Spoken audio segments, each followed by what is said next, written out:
नमस्कार, मैं हूं खुशबू हजारे। आप देख रहे हैं खबर ठिकाना।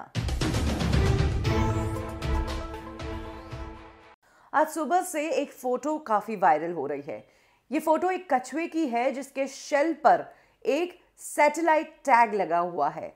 इस कछुए को समुद्र में जाते हुए देखा गया और अब इस फोटो को देखकर लोग हैरान हैं कि आखिर कौन शख्स है जिसने इस कछुए पर ये टैग लगाया है सैटेलाइट वाला, और किस कारण से लगाया है। ये कोई साजिश है या फिर कोई कैमरा है या फिर इस कछुए के जरिए कुछ संदेश फैलाया जा रहा है। क्या है आखिर कछुए के शेल पर लगे इस सैटेलाइट टैग की कहानी, ये अब खुलकर सामने आया है। आपको बता दें कि महाराष्ट्र के रत्नागिरी के बीचेस पर यह कछुआ नजर आया है। इस कछुए पर एक अहम शोध किया जा रहा है।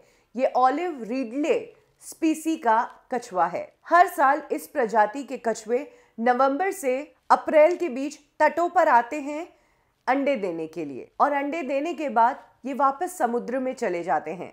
Wild life institute of India अभी इन्हीं कछुओं पर रिसर्च कर रहा है। एक्चुअली ये कछुए तटों पर अंडे देने के बाद चले जाते हैं और फिर शायद साल में एक बार या 2 बार या 2 साल में एक बार लौटते हैं।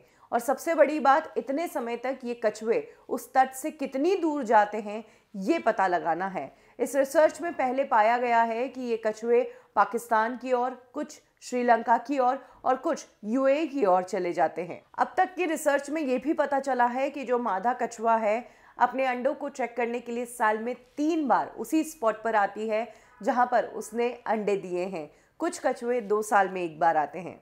ये तो एक कछुआ नजर आया है। वाइल्ड लाइफ एनालिसिस वालों ने बताया है कि उन्होंने 5 कछुओं पर सैटेलाइट टैग लगाया है। ये टैग विदेश से मंगवाया गया है। इस टैग के जरिए वाइल्ड लाइफ इंस्टीट्यूट की टीम इन कछुओं पर नजर रखेगी। इसके बाद इनके अंडों को इकट्ठा किया जाएगा और उन पर रिसर्च किया जाएगा। इस पर टोटल 10 लाख का खर्चा आएगा। एक्सपर्ट्स के मुताबिक ऑलिव रिडले जिस प्रजाति का ये कछुआ है, इसे बचाना बहुत जरूरी है क्योंकि इनके अंडों को कई बार कुत्ते और कौवे खा जाते हैं, तो कई बार लोग इनके अंडों को चुरा कर ले जाते हैं। यही कारण है कि जिस तट पर ये कछुए अंडे देने आते हैं वहां पर एक गार्ड को सुरक्षा के लिए तैनात किया जाता है जो ध्यान रखे कि कोई अंडे को चुरा ना ले जाए। तो ये है कहानी सैटेलाइट टैग लगे उस कछुए की। खबर ठिकाना में अभी के लिए बस इतना ही। पल पल की अपडेट्स को हिंदी में जानने के लिए सब्सक्राइब करें हमारा चैनल खबर ठिकाना।